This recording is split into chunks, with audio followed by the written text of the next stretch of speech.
जय श्री महाकाल। दोस्तों, हर हर महादेव। तो आज मैं आप लोगों के सामने जो हूँ, भूम जन्म की कथा। पार्वती विवाह से पहले मैंने आपको कल कहा था कि मैं आपके सामने जो हूँ भूम जन्म की कथा रखूँगा। तो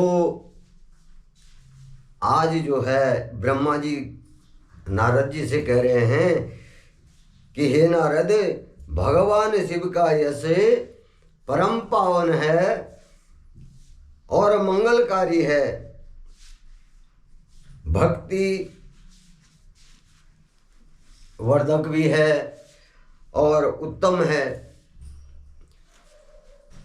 दक्ष यज्ञ से वे अपने निवास कैलाश पर्वत पर चले गए थे और वहां आकर भगवान शिव अपनी पत्नी सती के वियोग में दुखी थे। भगवान शंकर क्या थे? सती के वियोग में दुखी थे और उनका मन जो है देवी सती का स्मरण कर रहा था।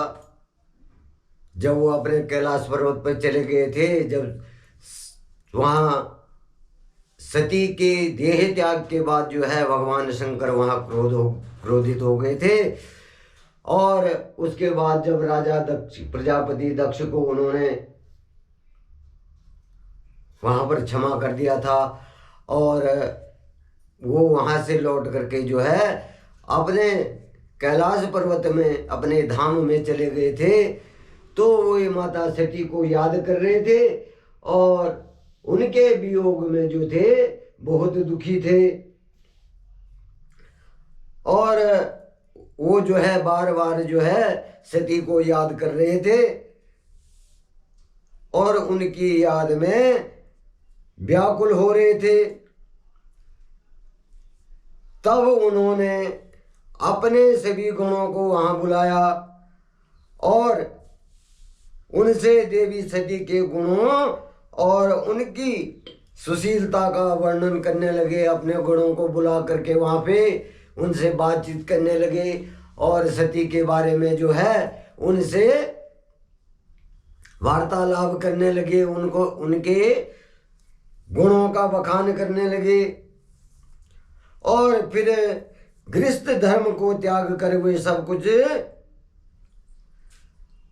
और कुछ समय के लिए वो जो है सभी लोगों में सती को खोजते हुए घूमने लगे। वो घूमते रहे सभी लोगों में सती को ढूंढने के लिए और उसके बाद जब वो कैलाश पे वापस आए तो सती का दर्शन नहीं हो सका। उनको जो है जब सती का दर्शन नहीं हुआ, सती माता का जब दर्शन नहीं हुआ तो वो अपने कैलाश धाम में वापस आ गए और तब अपने मन को एकाग्र करके वे समाधि में बैठ गए। भगवान महाकाल जो हैं जब सती के दर्शन नहीं हुए तो वो कैलाश पर्वत पर आकर के एकाग्र चित्त से जो है समाधि में लीन हो गए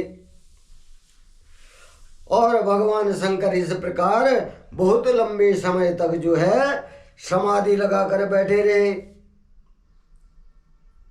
भगवान शंकर क्या समाधि लगा कर बैठे रहे और समाधि के परिश्रम के कारण उनके मस्तक से जब वो समाधि में बैठ गए तो उस समाधि के कारण जो है उनके मस्तक से क्या हुआ, पसीने की बूंद जो है पृथ्वी पर गिर गई। जब वो भगवान महाकाल जो है समाधि में बैठ गए, भगवान महेश्वर जो है समाधि में बैठ गए तो उनकी समाधि में बैठने के कारण उनके मस्तक पर पसीना आया और उस पसीने की बूंद क्या हो गई, पृथ्वी पर गिर गई और वह बूंद एक शिशु में परिवर्तित हो गई। जो पसीने की बूंद थी वो एक बालक के रूप में, एक बालक के रूप में क्या है, परिवर्तित हो गई, बालक के रूप में बदल गई। और उस बालक का रंग लाल था। जब वो पसीने के बूंद बालक के रूप में गिरी, बालक के रूप में परिवर्तित हुई, तो उस पसीने की बूंद से उत्पन्न हुआ बालक का रंग क्या था, लाल था। और उसकी 4 भुजाएं थी। उस बालक की 4 भुजाएं थी और मनोहर रूप था। वह बालक जो है दिव्य तेज से उत्पन्न अनोखी शोभा पा रहा था।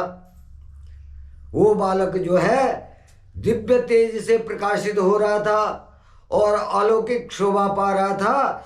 और वह प्रकट होते ही रोने लग गया।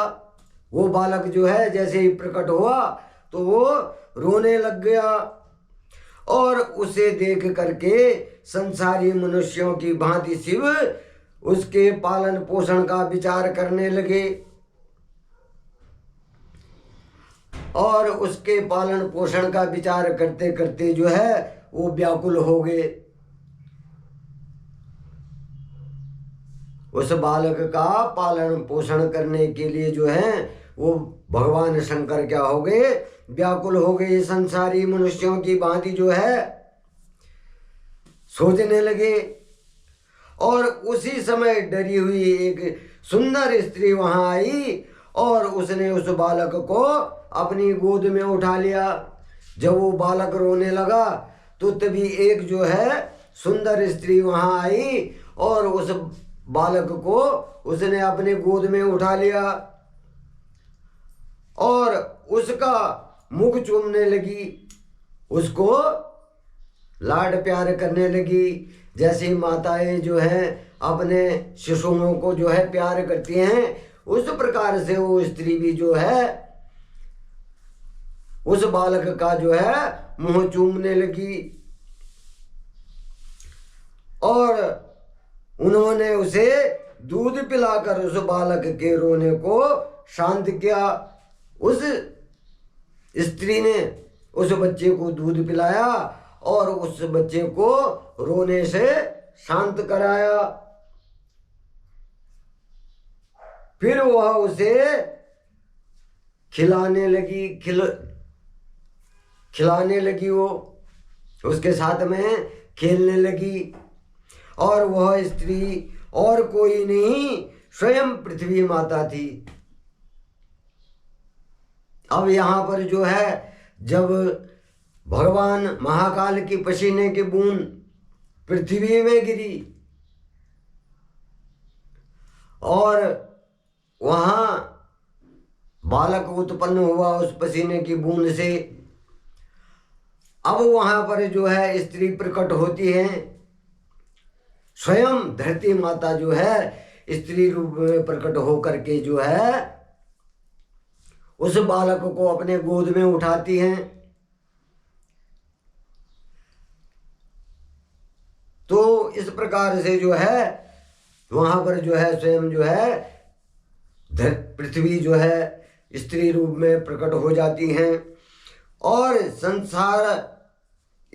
संसार की सृष्टि करने वाले, सब कुछ जानने वाले महादेव जी यह देखकर हंसने लगे और वह पृथ्वी को पहचान चुके थे। भगवान शंकर क्या थे, पृथ्वी को पहचान चुके थे कि पृथ्वी ने जो है स्त्री रूप धारण किया है। और वे पृथ्वी से बोले कि हे धरणी, तुम इस पुत्र का प्रेम पूर्वक जो है पालन करो। तुम इस पुत्र का जो है प्रेम पूर्वक पालन करो। और यह शिशु जो है मेरे पसीने की बूंद से प्रकट हुआ है। और हे धरणी, हे वसुधा, यद्यपि यह बालक मेरे पसीने की बूंद से प्रकट हुआ है परंतु इस जगत में यह तुम्हारे पुत्र के रूप में प्रसिद्ध होगा। ये क्या होगा? तुम्हारे पुत्र के रूप में प्रसिद्ध होगा। ये तुम्हारे पुत्र के रूप में जाना जाएगा। और यह परम गुणवान और भूमि देने वाला होगा। यह क्या होगा? गुणवान होगा और भूमि को देने वाला होगा, और यह मुझे भी सुख देने वाला होगा। ये क्या होगा? मुझको भी सुख देने वाला होगा। और हे देवी, तुम इसको धारण करो। अब भगवान शंकर ने जो है उस बालक को जो है पृथ्वी को दे दिया, धरती माता को दे दिया कि तुम इसका पालन पोषण करो। और ये जगत को जो है पृथ्वी धरती को देने वाला होगा, भूमि को देने वाला होगा, और ये मेरे लिए भी क्या होगा? सुखकारी होगा। अब हे ब्रह्मा जी कह रहे हैं कि नारद, यह कहकर भगवान शंकर जी चुप हो गए और उनका दुखी हृदय थोड़ा शांत हो गया। जब जो है पृथ्वी वहां आ गई, उस बच्चे का पालन पोषण करने के लिए भगवान महाकाल ने जो है पृथ्वी को कह दिया, तो क्या हुआ? तब भगवान शंकर का मन जो है थोड़ा शांत हो गया। और उधर जो है शिव जी की आज्ञा का पालन करते हुए पृथ्वी ने जो है अपने पुत्र को साथ लेकर के अपने निवास स्थान पर चली गई। पृथ्वी जो है स्त्री रूप में उस बालक को लेकर के जो है अपने निवास स्थान पर चली गई। और पृथ्वी अपने पुत्र को साथ लेकर जब अपने निवास स्थान पर चली गई, तो बड़ा होकर यह बालक जो है भूम नाम से, यही बालक क्या हुआ? भूम नाम से प्रसिद्ध हो गया। और युवा होने पर जो है भूम काशी गया। जब बड़ा हो गया, युवा हो गया भूम, तो भूम जो है काशी चला गया। और वहाँ उसने जो है बहुत लंबे समय तक जो है भगवान भोलेनाथ की जो है सेवा की, भगवान शंकर की सेवा की। और तब भगवान शंकर की कृपा दृष्टि पाकर भूमि पुत्र भूम दिव्य लोक को चले गए।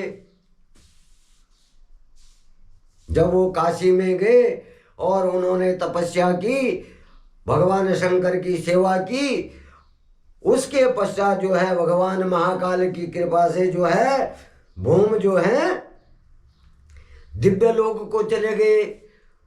तो दोस्तों, ये जो है छोटी सी कथा भूम के जन्म की और पृथ्वी की जो है स्त्री रूप धारण करके भूम का पालन पोषण करने की कथा थी। तो ये छोटी सी कथा जो है मैं आपके सामने रख रहा हूँ।